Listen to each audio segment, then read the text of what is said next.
Hello, hello, hello. Welcome to the world's worst web. My name is Andy Cunningham, My name is Andy Shannon. and welcome to our podcast. So, for today's episode, I'm going to preface with a trigger warning. We will be talking about a very heavy subject. We're discussing eating disorder culture on the internet. So, if that is something that is upsetting to you, now would be a good time to click off. So, the first thing that we would like to discuss is the more surface level, because we do plan to go deeper, but we're starting off with stuff that everyone's familiar with, which is diet culture. Now, diet culture, from most people's experiences, is photographs of very thin, shapely models, diet recommendations that aren't necessarily healthy, fad diets, and excessive exercise. Now, Andy, what are your opinions on diet culture, just as a concept, really? I think as a concept, it's really easy to get into, weirdly enough, even though it is a giant culture that is based off of promoting starving pretty much, and unrealistic beauty standards definitely play a role in it. That's why it is so easy to get into the diet culture. So even parents make their little kids go through diet culture, like beauty pageant kids in some cases, even models. Oh yeah, models especially, because the first thing that I think of is Victoria's Secret models, the rigorous training that they go through, the extremely strict diets. Very, very popular companies like that promote such things, which is a direct leeway into the, lower bits of this where it discusses, people having severe health complications from just diet culture alone. The calorie restrictions and the exercise, it makes them give out from exhaustion or sometimes even worse. For example, I do know that there have been cases of fainting a lot. What comes to mind is K-pop idols.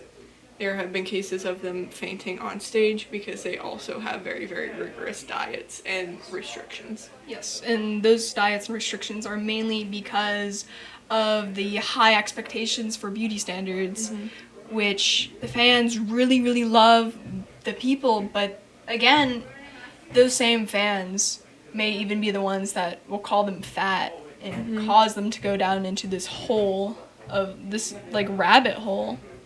Oh yeah, and speaking of the rabbit hole, this unfortunately only does go deeper, because K-pop idols are also very popular in a deep, dark corner of the internet that is slowly emerging and mingling with the surface web, which is definitely concerning, and that is pro-Ana and pro-Mia, which is pro-anorexia and pro-bulimia.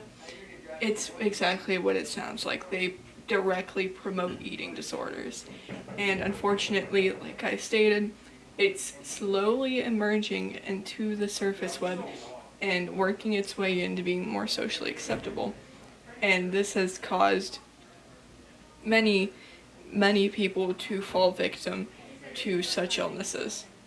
Which, again, stuff like self-harm could also play a very big factor into this, because why would you want, Mia, or, pretty much, why would you want to go pro Mia or Anna, right? Because you're just going to be suffering, but then again, there are some parts of it that can go into self-harm, such as, self-deprecating thoughts.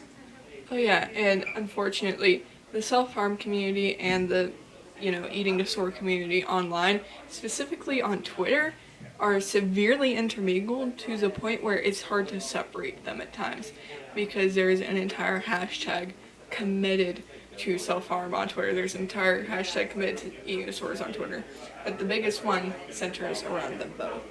And it's very easy for them to slip through the cracks because, unfortunately, the censorship is not well controlled. Yeah, which is really weird because you'd think they would try and ban these users or at least heavily moderate them to keep them off of their platform. But in most cases, they're happily let to stay on, even with people with large follower counts. Oh, certainly. And something that comes to mind for me in a comparison is Instagram, because it's very, very rare that I will ever use Instagram positively in a comparison. Let's just put that up now. I'm very anti-social media. But on Instagram specifically, there's a lot of things in place to try to censor such things. Tags like pro-ana, anorexia, etc. are at least, they get the little screen that says, if you're struggling with XYZ, here's a number you can call, we have resources for you. Unlike a lot of websites that have large followings for this sort of thing, like Twitter, Tumblr, Weebly, which we will be coming to soon. Yes, which is kind of weird because places like TikTok and all those social media platforms, they do say the same thing. Like, if you're struggling with this, call a professional. But then again, they'll allow some users to go in to people's comments and stuff, even people who aren't asking for it, and give them tips on Pro-Mia or anything, really. Yeah, because something that unfortunately comes to mind, or somebody, I should say, is Eugenia Cooney in that entire situation, which, if you're not familiar with her, she is a very, very popular influencer. Her fame is luckily dying out because it is widely believed that the reason that she continues to be so sick is because it's what gains her views and popularity, because she's emaciated. She looks like she hasn't eaten in weeks, and it's always quite possible that this is the case, because it's widely speculated that the people that she lives with are allowing this and are promoting this for her, which just enters into this big mixing pot of what should and shouldn't be allowed online. Yes, which there are, weirdly enough, I'm pretty sure there's a lot of cases of this where they will promote self-eating, like self-harm, eating disorders, Pro-Mia, Pro-Ana, through social media by giving them tips, tricks, and just talking about how great it is. And so there's also people that really just like self-harm and is into all these self-destructive behaviors and like to promote it. Oh yeah, because in this little reality that they create for themselves, specifically for themselves, it becomes so isolated that it becomes normal to them. It's normal for these people to see photos of others cutting and starving themselves, and actually not even sometimes anymore, more often than not, seeing people that they have met and become close to passing away simply because there was no monetization, nobody really realized what was going on, and then it was just too late. Yes, I remember a time when schools were all showing, the students were showing each other's videos, straight videos of people committing self-harm, starving themselves, and even in many cases not existing. Yeah, because it's been existent since the internet was a baby. My favorite example would happen to be Tumblr. Tumblr was very, very popular in the 2010s. What else was popular? This aesthetic, I put aesthetic in quotation marks because you're about to find out why, called heroin chic. Heroin chic was called this because it looked like these people were so thin that it was because they were abusing drugs. They were abusing substances that just absolutely axed out their appetites. And because of this quote-unquote aesthetic gaining popularity on Tumblr, eating disorders gained popularity on Tumblr. Pro-Ana took the internet by storm at this point, specifically on this website, because Tumblr wasn't doing anything to catch it. And honestly, right now, they do give you the 988 number, which is suicide hotline. They, do take due precautions to keep their site running, but they're not doing the most that they can. They still allow the content on there, except, with a little warning beforehand, just to make sure that you are meaning to see what you're about to see. Yes. I think that is very important because there are little kids, especially little kids that will come onto these sites and watch them and look at these images, but they'll do it anyways.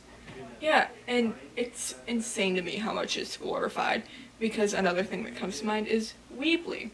Now, Weebly is a site where you can make your own website. It's pretty self-explanatory. Only the thing is, there's absolutely no moderation on your own website because you are running it yourself. You can post anything you want. Now, a lot of eating disordered people saw this and something went off in their brains. They thought to themselves, we can get in on this. We can make this our own thing. And so pro-ana sites were born. They are what they seem like. They're eating disorder centered sites where that's all they do. They talk about their eating disorders. They tell people how they're starving themselves, what they do to purge, if they have bulimia. They're telling people how they hide it even, how they distract themselves from eating. It's insane. Yeah, which is really weird because food is delicious in most cases, but they're finding ways to give each other's tips and tricks on how to dive deeper into the rabbit hole that they're already in. Yeah, because a popular tip that I saw online, please do not use this for yourself, mind you. A popular tip that I saw was to ruin your food with dish soap, to throw it out and make sure it's buried in the trash. Like, they do not have consideration for food waste. Their only consideration is getting as close to death as possible, because for a lot of people with eating disorders, that's the ultimate goal. They want to look dead. Yes. They want to look thin, they want to look white, they want to look pale, they want to be pretty in most cases because they are taught that they're never enough. Oh yeah, because something that's extremely, extremely common in eating disorder cultures is the glorification of being sick. They think sick is beautiful, and that's terrifying because they're seeing people that, quite frankly, look like they should already be dead. By all means, there is nothing on them. It is skin and bones. And I hate that I've seen this for myself, but I've had friends who have gotten this sick before. And it's terrifying to see in real life, so I can't fathom why anyone would encourage it online. It's encouraging someone to die. Yes. And it's just not good. Why would you want to encourage them to off themselves? Yeah, because at the end of the day, that's what it is.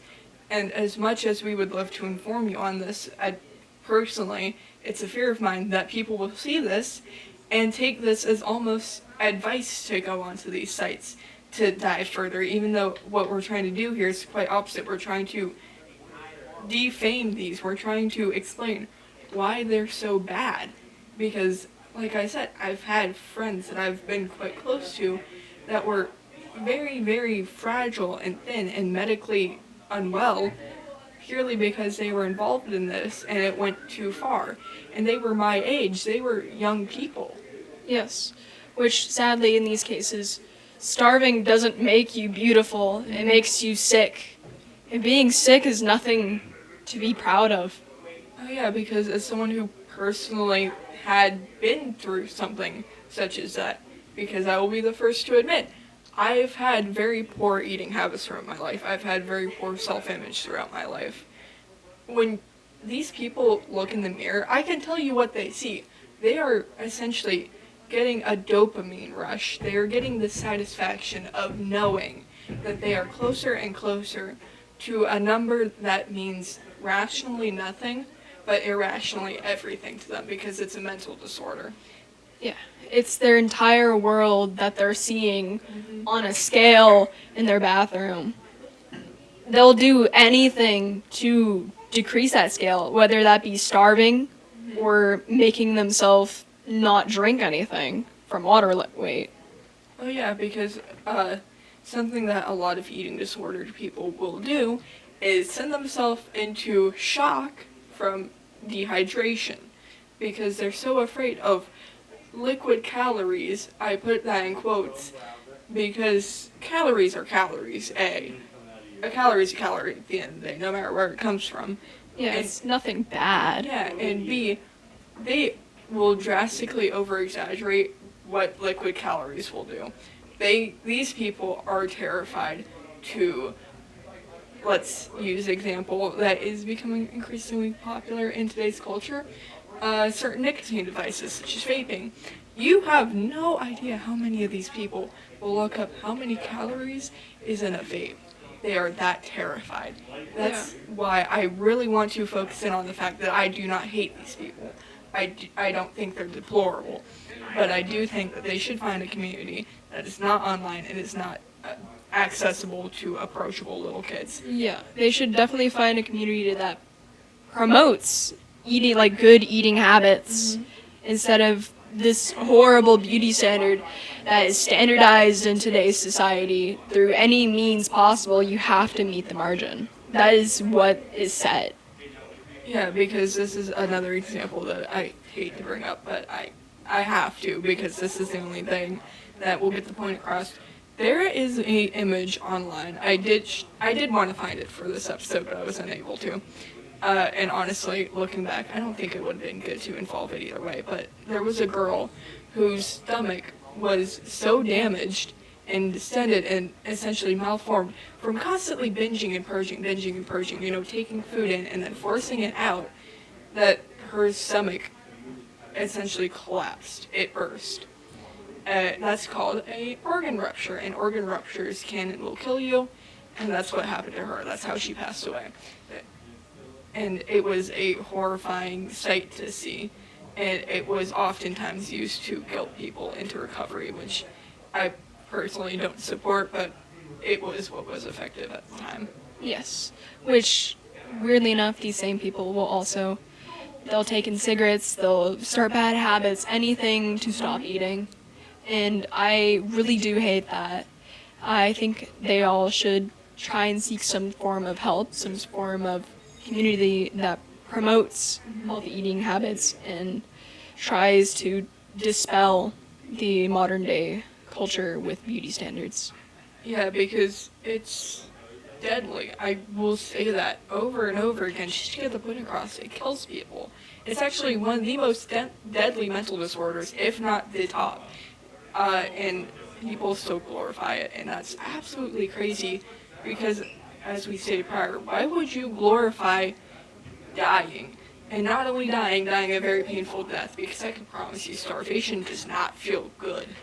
Yeah, it's a very slow process that many do not want any part of. Like, even in, I'm sorry to bring this up, but World Wars with the Jewish population, they would eat anything. Most of them would eat anything. Yeah, and looking back at such historical events, and yet still doing that, that's crazy. But this is where we would like to leave off. We would like to leave off on the note that whilst we do not endorse people starving themselves, we do not endorse communities like this, we do endorse seeking help and recognizing that if you are part of these communities, if you do participate in anything like this, there is help available. And we do hope you get better, because that is terrible to go through. Yes, I will make sure to definitely put in the numbers, the hotlines at the end of this video. And this is our little side of the world's worst web. We will see you later.